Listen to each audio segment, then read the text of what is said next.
کنی عشرت و باده کنیم بگذریم از بوستان و از دوستان یاده کنیم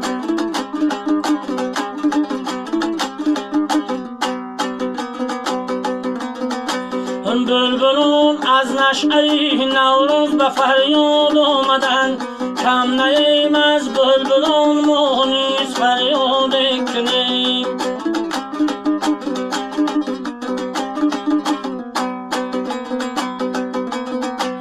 خیمه سلطان گل بر سبزن و صحرا زدن خیستون جهرویم از دستی غم داده کنیم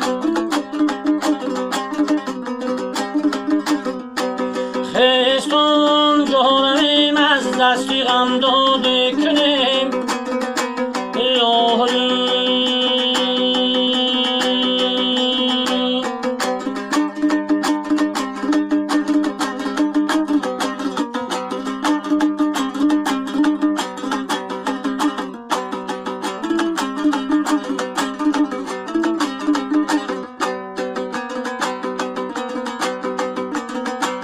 این چمن را هر کی آمد یک جهان نادیده رفت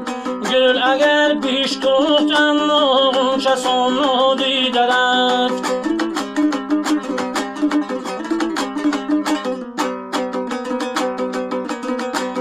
وحشت این کهنه تنها چشمی ما پوشیده کرد میوه این بهار و پیر جوان نادیده رفت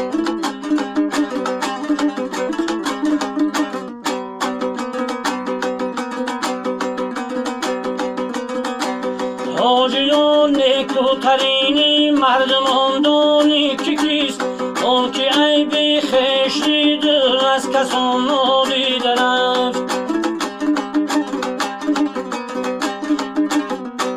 آن که عیبی خویش دیده از کسان نادیده رفت